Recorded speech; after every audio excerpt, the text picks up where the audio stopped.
అయోధ్యలో బాలరాముడి ప్రాణప్రతిష్ఠకు మరికొద్ది గంటలు మాత్రమే ఉంది. దేశవ్యాప్తంగా వివిఐపీలు వస్తున్నారు. ప్రధానమంత్రి మోడీ, దేశ ప్రధాని మంత్రి మోడీ యజమాని హోదాలో ఇక్కడ ప్రాణప్రతిష్ఠ కార్యక్రమంలో పాల్గొబోతున్నారు. అంతే స్థాయిలో తెలుగు రాష్ట్రాల నుంచి కూడా వివిఐపీలు కూడా అంతా వస్తున్నటువంటి పరిస్థితి. అయితే మనకు తెలుగు వారికి రాముడు అంటే ఎన్టీఆర్, ఆ తర్వాత తరానికి తెలిసినటువంటి రాముడు, వెంకటేశ్వర స్వామి, శ్రీకృష్ణుడు ఎవరంటే అందాల నటుడు సుమన్. అయోధ్య వీధుల్లో మన తెలుగు రాముడు, ఈ కాలం ఈ తరానికి తెలిసినటువంటి రాముడు ఇక్కడ ఉన్నారు, మనతో మాట్లాడడానికి సిద్ధంగా ఉన్నారు. ఎప్పుడైనా అనిపించిందా ఇట్లా అయోధ్య వీధుల్లో మీరు తిరుగుతానని, మనం కలుస్తామని? ఇక్కడ రామజన్మ భూమికి సంబంధించి మీరు ఎంత ఎగ్జైటింగ్గా ఉన్నారు? జై శ్రీరామ్. జై శ్రీరామ్. జీవితంలో అంటే నేను ముందు నటుడు అవుతానని చెప్పి నేను అనుకోలేదండి. ఆ భగవంతుడే నన్ను ఒక నటుడుగా, ఎందుకంటే ఒక యాక్టర్ అవ్వాలంటే మీకు అందరికీ తెలుసు అసలు చాలా ఇన్ఫ్లుయెన్స్ కావాలి. సరే, ఇన్ఫ్లుయెన్స్ పక్కన పెడితే ముందు నటన అనేది ముందు తెలియాలి. అలాంటిది ఏమీ నాకు తెలీదు. మరి 77లో చెన్నైలో, తమిళనాడులో నన్ను డైరెక్ట్గా ఒక హీరోగా మరి తమిళనాడు వాళ్ళు స్వీకరించి నన్ను ఒక హీరో చేశారు. దాని తర్వాత ఇంకా తమిళ ఫీల్డ్లోనే ఉంటామో అని అనుకున్న ఒక విషయంలో అనుకోకుండా నాకు తెలుగులో ఒక ఛాన్స్ రావడం, మా మిత్రుడు భానుచందర్ తీసుకొచ్చి తమారెడ్డి భరద్వాజ గారికి, రేలింగ నరసింహరావు గారికి పరిచయం చేసి తెలుగు సినిమాలు ఇద్దరు కిలాడులతో స్టార్ట్ చేసి ఇంకా అలా తెలుగులో వచ్చింది. దాని తర్వాత కన్నడ, మలయాళం. మీ సినీ పరిశ్రమ ఎంట్రీ అంతా మాకు తెలుసు. మీరు ఒక అందాల నటుడిగా తెలుసు టాలీవుడ్లో ఇది. కానీ వివాదాలను మిమ్మల్ని మాయం చేసిండేది రాముని రూపమా, వెంకటేశ్వరుని రూపమా, శ్రీకృష్ణుని రూపమా? అంటే నేను అదే చెప్తున్నానండి, ఏమీ తెలియనివాడు, నటన తెలియనివాడు, సినిమా ఇండస్ట్రీలో ఎటువంటి ఒక రిలేషన్ కానీ లేకపోతే ఒక మిత్రుడు కానీ ఏమీ తెలియని వాడికి మరి ఆ భగవంతుడు ఏంటంటే అసలు తీసుకొచ్చేసి ఒక అవకాశం ఇచ్చి ముందు నటుడుగా చేసి అసలు యాక్టింగ్ తెలియని వాడికి తర్వాత యాక్టింగ్లో అవార్డ్స్ రావడం, తర్వాత వివిధ భాషల్లో చేయడం, అన్నీ దేవుడిదే చెప్పాలి. అంటే మా తల్లిదండ్రులు ఆశీర్వాదాలతో ఆ భగవంతుడు కరుణించి నన్ను ఇంతవాడు 46 సంవత్సరాలు సినిమా ఇండస్ట్రీకి వచ్చి ఈరోజు 100 సినిమాలు తెలుగులో పూర్తి చేసి, తమిళ్, కన్నడ సినిమాలు 50 సినిమాలు చేసి మొత్తం 708 సినిమాల వరకు ఇప్పుడు 10 భాషల్లో చేస్తానంటే అది ఆ దేవుడు అనుగ్రహమే. హీరో సుమన్ రాముణ్ణి ఎంతవరకు నమ్ముతాడు? ఈ రోజు ఈ అయోధ్య గడ్డపైన మనం నడుస్తున్నాం, అయోధ్య వీధుల్లో నడక ఎలా ఉంది? ఖచ్చితంగా నాకేంటంటే ఒక యాక్షన్ హీరో, ఫ్యామిలీ హీరో, ఒక అలాంటి హీరో నుంచి సడన్ గా నాకు ఆ వెంకటేశ్వర స్వామి అంటే నా మీద దయ చూపించి, అన్నమయ్య సినిమాలో వెంకటేశ్వర స్వామి అంటే గ్రేట్ ఎన్టీఆర్ గారు చేసిన తర్వాత చాలా మంది చేశారు. అయితే నాకు అది రావడం, ఆ Annamayya cinema director K Raghavendra గారు నాకు ఆ అవకాశం ఇవ్వడం, అలాగే హీరో నాగార్జున గారు, ప్రొడ్యూసర్ దొరసామరాజు గారు, పాపం ఇప్పుడు లేరు ఆయన.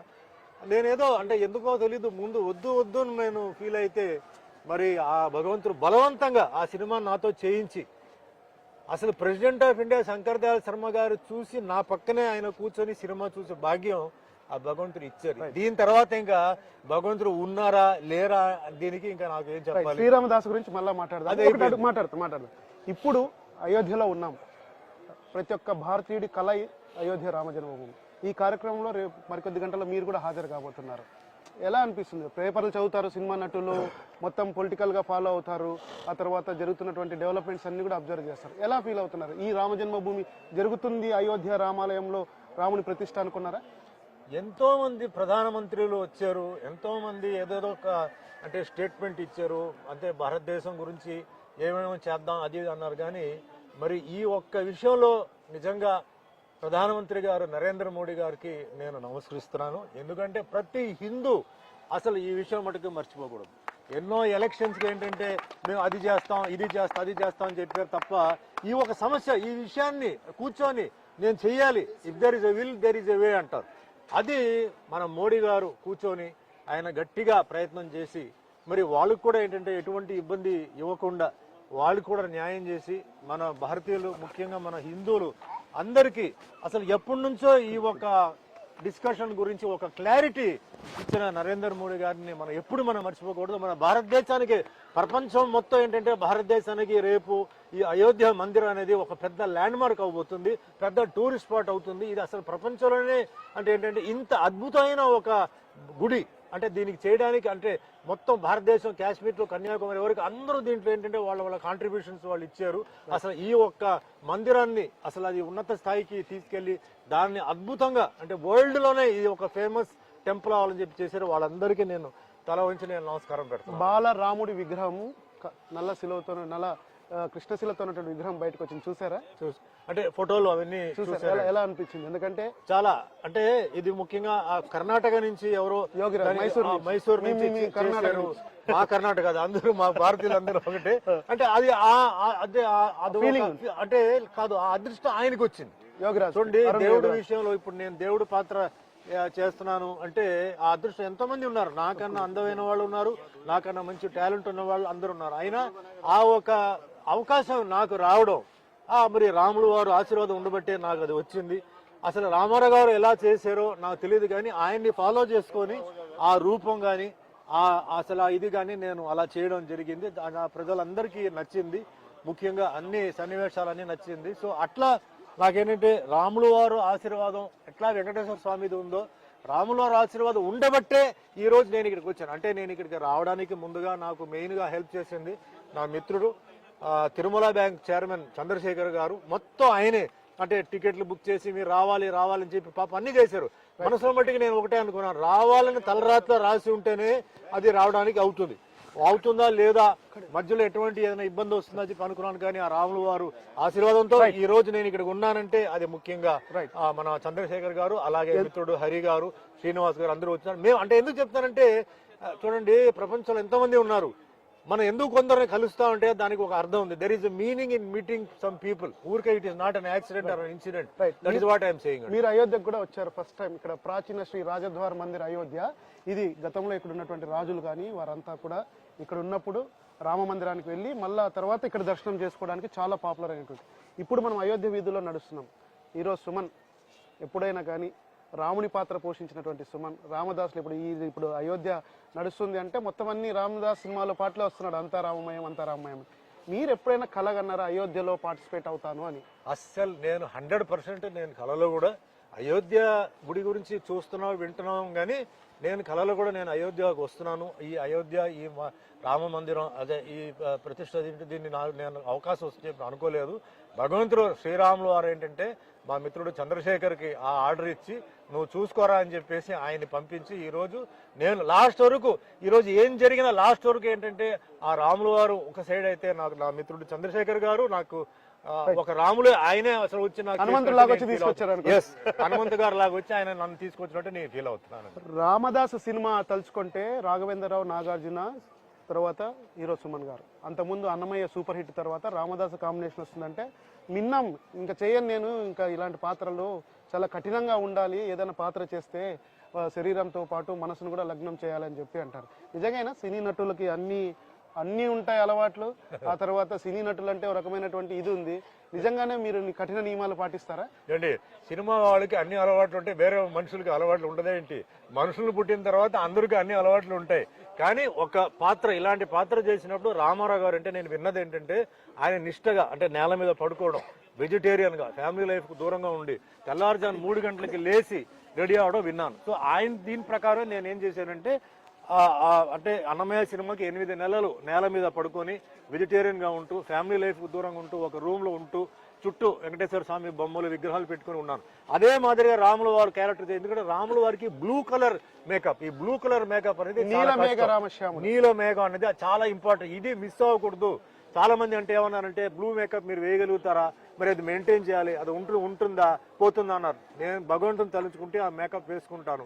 మా మేకప్ మ్యాన్ వెంకట్రావుతో పాటు మేమంతా కలిసి మేము చేసాం.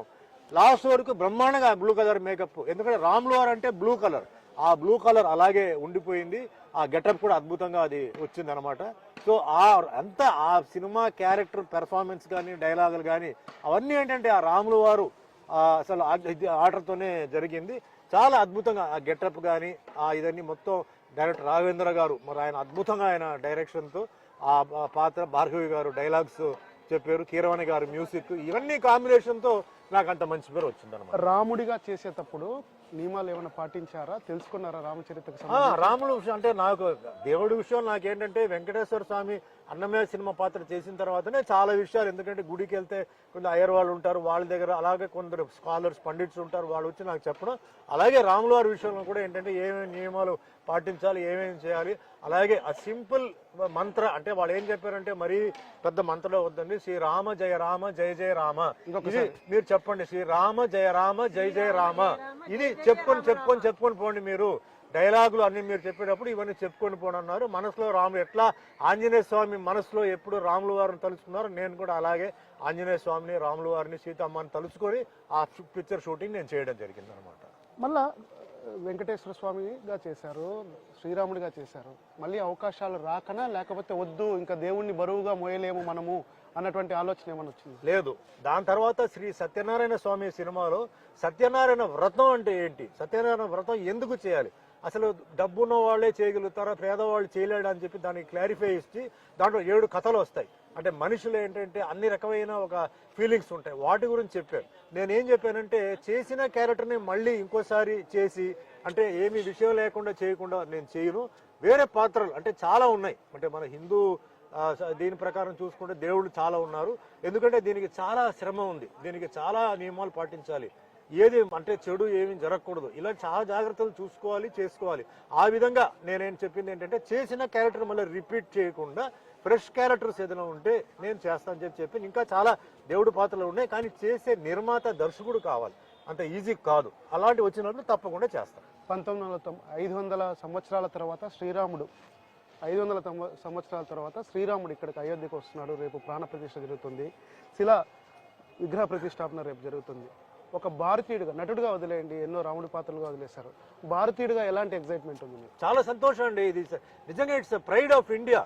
ఇది అసలు it is marvellous happening in India. అదే చెప్తున్నాను కదా, ఈ ఒక విషయానికి మట్టికి మన ప్రధానమంత్రి మోడీ గారికి మనం సెల్యూట్ చేయాలి. ఎందుకంటే ఇక్కడ మళ్ళా రాజకీయం ఇక్కడ వచ్చేసి ఆ ఫీలింగ్ అన్ని అది పెట్టుకోకుండా మన హిందువుల కోసం, మన భారతీయ హిందువుల కోసం ఆయన అసలు వచ్చేసి మన పరువుని ఆయన అంత పైకి తీసుకెళ్లారు. అంటే ఆ లెవెల్ చేసిన ఒక వ్యక్తిని మనం మర్చిపోకూడదు. మన ఇక్కడ రాజకీయం ఓకే, పార్టీ పరంగా మీరు ఏదైనా మీరు చేసుకోండి, కానీ ఈ ఒక హిందూ అంటే ధర్మం, సనాతన ధర్మం కోసం మీరు దయచేసి పాలిటిక్స్ ని తీసుకొచ్చి మీరు కన్ఫ్యూజ్ చేయకుండా మీరు దీన్ని సపోర్ట్ చేయాలి. మీరు మీలో ఏదైనా మీరు డిఫరెన్సెస్ ఉంటే కూడా దాన్ని మీరు అసలు మీరు దీన్ని రాజకీయంగా మాట్లాడదాం, తీసుకొచ్చి చేయాలండి, రాజకీయంగా మాట్లాడదాం మళ్ళా. కానీ ఇప్పుడు జరుగుతున్నటువంటి దీంట్లో కూడా చాలా మంది సెలబ్రిటీలు కూడా జై శ్రీరామ్ అన్నది ఒక రాజకీయంగా వాడుతున్నారు అన్న దానికి సంబంధించి ఉంది. సినీ నటులు కూడా దీనిపై ఏమి స్పందించలేకపోతున్నారు, అంటే డివైడ్ అయ్యారా? చూడండి, భక్తి అనేది ఇది ఫోర్స్ గా రాకూడదండి, వాళ్ళ మనసులో ఏమేమి అనిపిస్తుందో అది వాళ్ళు చెయ్యాలి. కానీ మన ఇండియా కోసం మనం ఇంత చేసిన ఒక విషయాన్ని మనం అదేంటంటే మనం మర్చిపోకుండా మనం ముందుకు తీసుకెళ్ళాలి. అండ్ ఇక్కడ ఏంటంటే మళ్ళీ పాలిటిక్స్ వచ్చినప్పుడు పాలిటిక్స్ గా చూడండి, బిజినెస్ గా చూడండి, స్పోర్ట్స్ గా చూడండి, అన్ని చూడండి. కానీ హిందువులు అందరూ మీరు ఏంటంటే నేను చెప్పేది ఒకటే, ఈ ఒక విషయం ఎంత అద్భుతమైన విషయం, అసలు ఈ మొత్తం ప్రపంచం దీన్ని మాట్లాడుతుంది. సో దయచేసి మీకు ఫెయిత్ ఉందా, మీరు హిందువులా, మీరు రండి సపోర్ట్ చేయండి. కాదు మేము హిందువులు కాదంటే అది మీ ఇష్టం, అది నేనేం ఫోర్స్ చేయను. అయితే అయోధ్యలో మీరున్నారు, శ్రీరాముడుగా గ్రీన్ మ్యాట్లో ఎన్నో దాంట్లో తిరిగింటారు, కానీ అయోధ్య వీధుల్లో తిరుగుదాం రండి ఒకసారి. ఎందుకంటే అయోధ్య వీధులు ఇవన్నీ 500 లక్షల ఏళ్ల కిందట శ్రీరాముడు నడయాడిన ప్లేస్ అని చెప్పి హిందువులంతా భావిస్తున్నారు. అదే స్థాయిలో కూడా ఇదవుతున్నారు. ఈ వీధుల్లోనే మొత్తం అంతా కూడా ప్రభుత్వం అంతా ఏర్పాటు చేసినటువంటి పరిస్థితి. ఇది పార్క్, రామకథ పార్కుగా త్వరలో చేయబోతున్నారు. మొత్తం అంతా కూడా వీధులన్నీ కూడా గతంలో ఇదిగా ఉంటే వారు స్పష్టంగా వారికి ఇచ్చారు, ప్రభుత్వానికి ఇచ్చి మీరే డెవలప్ చేయండి అని చెప్పారు. సో మనం చూస్తున్నటువంటి టెంపుల్ ఏదైతే వెళ్లాల్సిన టెంపుల్ ఏదైతే ఉందో అది అక్కడ ధ్వజస్తంభం కనిపిస్తుందిగా, ధర్మధ్వజ స్తంభం. ఆ ధర్మధ్వజ స్తంభమే రేపు ప్రతిష్టాపనకు సంబంధించినటువంటి ఒక అంశం. సో ఎలా ఉంది అసలు ఈ తిరుమల వీధుల్లో? మీకు హనుమంతులు ఎంతో మంది తీసుకొని వచ్చిండొచ్చు, కానీ మీకు ఇది ఎలా ఫీల్ అవుతున్నారు? అద్భుతం సార్, ఇది లైఫ్లోనే నాకు ఏంటంటే ఈ ఒక టైంలో నాకు ఈ అదృష్టం దొరకడం నిజంగా నాకు మా తల్లిదండ్రులు చేసిన పుణ్యం. నాకు ఇది రావడం, ఇది లైఫ్లోనే నేను మర్చిపోను. ఎందుకంటే ఇంత అద్భుతమైన ఒక విషయం అయోధ్యలో వచ్చేసి ఈ ఒక టెంపుల్ ప్రారంభోత్సవంలో పాల్గొనడం, ఇది నిజంగా అసలు కలవా నిజం నాకు అర్థం కావట్లేదు. అదృష్టం ఉంది కాబట్టి నేను ఇది ఇంకోటి కూడా చెప్తాను, ఇక్కడ అందరూ రావాలనుకుంటారు కానీ కుదరదు. పెద్ద పెద్ద వాళ్ళు రావాలనుకుంటారు, కుదరదు. ఎవరికి తలరాత్లో రాసి ఉందో, ఎవరికి ఆ భగవంతుడు ఆ పర్మిషన్ ఇస్తారో వాళ్ళకే అవుతుంది, వాళ్ళకే సాధ్యం. ఇక్కడ డబ్బు, కోటీశ్వరులు లాంటివి కాదు. ఎవరి మనసు రాముల వారికి ఉందో అసలు వాళ్ళే రాగలుగుతారు కదా, తప్ప మిగతా అన్ని రాలేరు. సో నమ్మండి, అసలు రండి, శ్రీరాములు గారు ఆశీర్వాదాలు తీసుకోండి. అందరూ బాగుండాలి, అందరూ సంతోషంగా ఉండాలి. ఇక్కడ మళ్ళీ ఇంకోటి చెప్తాను, మన భారతీయులు అందరూ సంతోషంగా ఉండాలి. వాళ్ళు ఉండాలి, వీళ్ళు ఉండకూడదని చెప్పి నేను చెప్పట్లేదు. అందుకే చెప్తున్నాను, ఆల్ పొలిటీషియన్స్ ప్లీజ్, ఇది మన భారతదేశానికే ఇది ఒక గర్వకరమైన విషయం. మీ పొలిటికల్ ఫీలింగ్స్ మీరు పెట్టుకోండి, నేను వద్దని చెప్పట్లా. బట్ ఈ ఒక్క టెంపుల్ విషయంలో మట్టిగా అవన్నీ మీరు డైల్యూట్ చేసి వచ్చి ఈ ప్రోగ్రామ్ మీరు సక్సెస్ చేయాలి. రాముల వారి ఆశీర్వాదం తీసుకోండి. తెలుగు ప్రజలకు, ముఖ్యంగా తెలుగు రాష్ట్రాల ప్రజలకు కావచ్చు, మీరు దక్షిణాది నటుడుగా ఈ యొక్క అయోధ్య సంబంధించి ఏం చెప్తారు? తెలుగు ప్రజలకి అదే మాదిరిగా మన భారతదేశంలో ఉన్న ప్రజలందరికీ, ముఖ్యంగా హిందూ ప్రజలకు నేను చెప్తున్నాను, ఇది అసలు ఎంత పెద్ద ఒక విషయం అంటే లైఫ్లో చాలా మంది అనుకోవచ్చు ఏముందిలే ఏదో చేశారని. కానీ ఇక్కడ వచ్చి మీరు చూడండి ఎలాంటి చోటు ఇది, ఇప్పుడు ఎలా అయిపోయింది, రేపు భవిష్యత్తు ఎలా ఉంటుంది. ఇప్పటికే చాలా మార్పు వచ్చేసింది. అసలు ఆ రాముల వారి గుడికి వాళ్ళు ఎంతోమంది, అంటే మళ్ళీ చెప్తున్నాను కదా, మొత్తం దేశం నుంచి వచ్చిన్నారు చాలామంది. వాళ్ళందరూ వాళ్ళ కాంట్రిబ్యూషన్స్ ఇచ్చున్నారు. వాళ్ళందరూ మనం మర్చిపోకూడదు. పేరున వాళ్ళందరికీ నేను మనస్ఫూర్తిగా నేను ధన్యవాదాలు చెప్తున్నాను. అండ్ ఈ ఒక టెంపుల్ రేపు ఫ్యూచర్లో జన్మకి ఏంటంటే ఈ టెంపుల్ ఏంటంటే ఒక అద్భుతమైన ఒక టెంపుల్, ప్రపంచంలోనే one of the land marks of India అంటే అయోధ్య టెంపుల్ అవ్వబోతుంది. సో మళ్ళీ నేను ప్రైమ్ మినిస్టర్ నరేంద్ర మోడీ గారికి ధన్యవాదాలు చెప్తున్నాను అన్నమాట. అయోధ్య సినీ రాముడు, అయోధ్య దేవాలయంలో సినీ రాముడు ఈరోజు సుమన్ యొక్క కోదండ రాముడిపై తనకున్నటువంటి భక్తిని కావచ్చు, తనకున్నటువంటి ఆనందాన్ని కూడా వ్యక్తపరుస్తున్నటువంటి పరిస్థితి. ఆయన దేవాలయం చూడడానికి వచ్చారు, తర్వాత రామదర్శనానికి మరి కాసేపట్లో కూడా వెళ్తున్నటువంటి పరిస్థితి ఉంది. తెలుగు ప్రజలందరూ కూడా అయోధ్య సందర్శించాలని చెప్తున్నారు. సినీ నటుడుగా రాముడి వేషం వేసినా కానీ నియమాలు పాటించడంలో మాత్రం ఒక మనిషిగానే తాము పాటిస్తున్నామని చెప్పి కూడా ఆయన తన యొక్క ఆనందాన్ని, భావోద్వేగాన్ని చెప్తున్నారు. ఇక్కడికి అయోధ్యలో ఉండడం, అయోధ్యకు రావడం పూర్వజన్మ సుకృతమని, కేవలం తన పేరు ఇక్కడ రాసి పెట్టి ఉంది కనుకనే తనకు కూడా దర్శన భాగ్యం కలుగుతోంది అని చెప్పి కూడా ఆయన చెప్తున్నారు. అయోధ్య నుంచి కెమెరామ్యాన్ విశ్వపాల్తో దినకర్, NTV.